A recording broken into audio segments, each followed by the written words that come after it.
have a friend who came to help shooting this talking head section.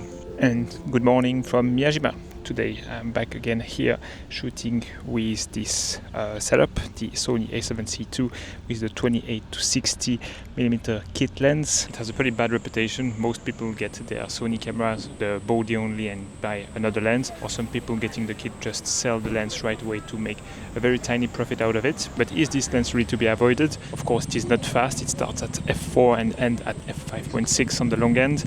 Talking about the range, it's also quite short. 28-60 is shorter than the common all-purpose zoom lens we typically know, 24-70 or 28-70. But despite that, could this lens be any good? I guess we are going to find out.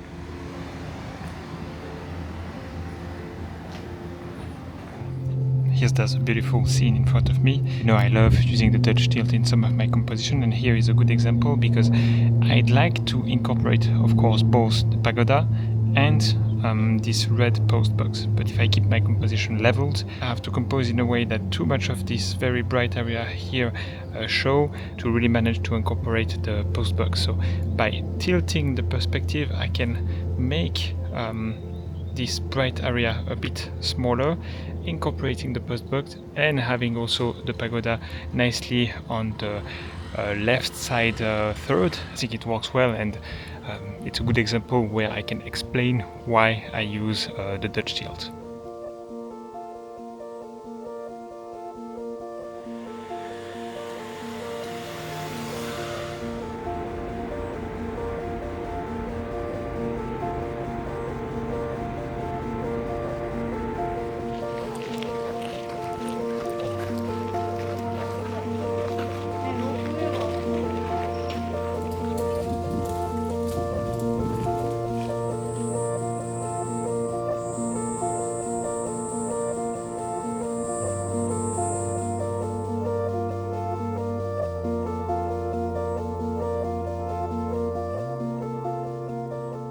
So image quality is definitely something that should not be a concern about this lens because it is super sharp all throughout the range and at all apertures. So the first pretty obvious and big advantage of this lens is that it is super light.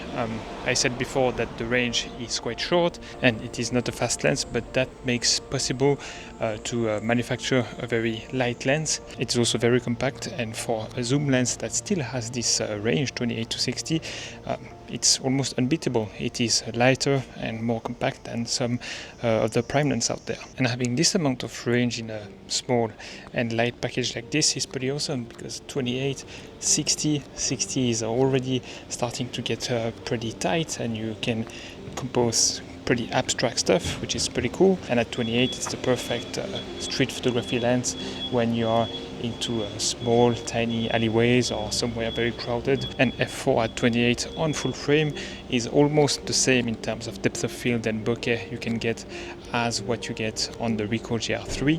And also with a camera like the Sony a7C II, 33 megapixel is already plenty enough, so you can jump into APS-C crop mode, which makes your lens 1.5 times longer. So on the long end 60, you can get a 90mm equivalent field of view. It's not native, it's not like the full frame equivalent, but still you can punch in a little bit more, helping you to compose, adding a little bit of versatility. In video it's even more because you can combine both the APS-C crop mode and the clear image zoom while using the Sony algorithm and keep a very clean image quality. So for this size and this weight, the versatility and the range is very good.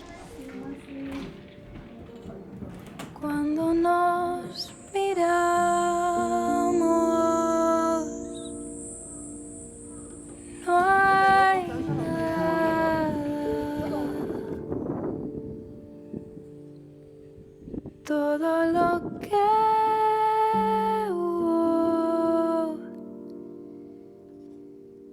ahora flota en el aire.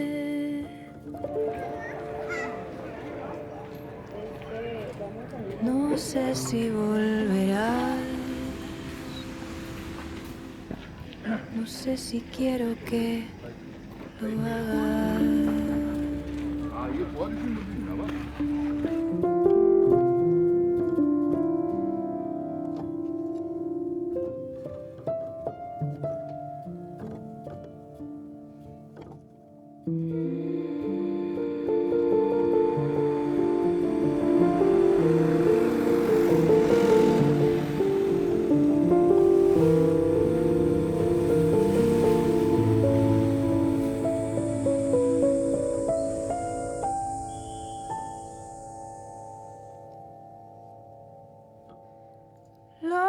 los corales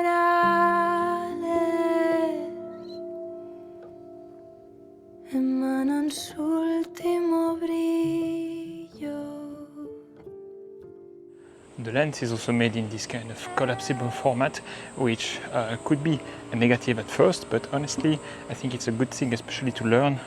If you're like me, you like to have the lens in the smallest form possible when you're not using it. So what I do is I always close the lens, which means that the next time I use it, I have to look at the lens, take a moment to open it, and actually think what focal length I will use to photograph the scene I have in front of me. One thing that is not very good with zoom lenses, I think, is when you just bring your camera to your eye, and from there you zoom in and out to figure out how you will take a photo of what you have in front of you. In the end, the result is not really impacted because you will get the shot, but you will do it with less awareness of what focal length you are actually using. So it might take a lot of time, or maybe just forever, for you to really learn the impact of each focal length on the final result of an image. But with such a lens, like, you're forced in a way to think a little bit more about your focal length, so maybe it can speed up the process of getting familiar with focal lengths.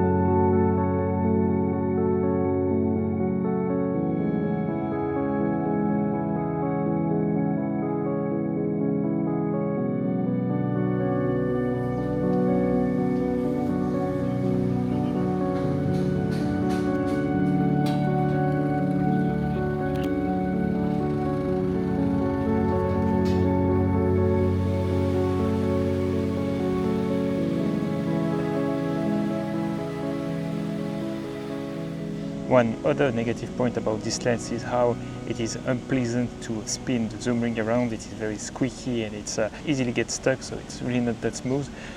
But you can see that from another perspective and see it as a positive. If you want to learn more about one specific focal length but you don't have a prime lens for that focal length, you can easily use this lens. You can stick it at 35 or 50, whatever you want to experiment with.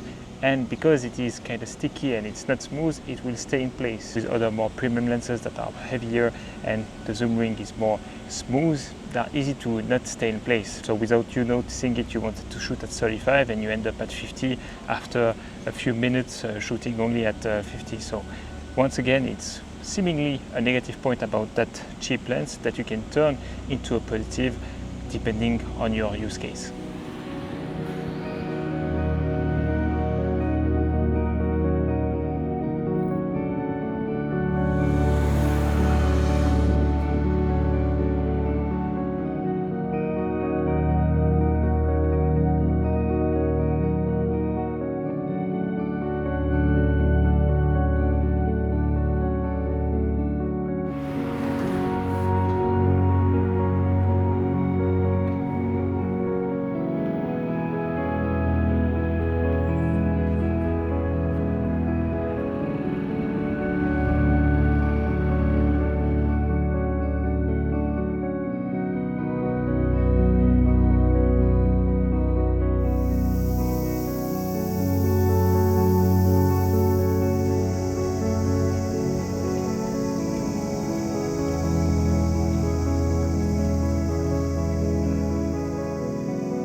Before wrapping this up, I want to quickly share a message from the sponsor of this video, which is myself. On my website, I'm selling high quality Lightroom presets. In my latest pack, there are 8 colors and 3 black and white premium styles that you can elevate your photos in one click. I've been using them myself for months to edit the pictures you see in these videos and other online platforms.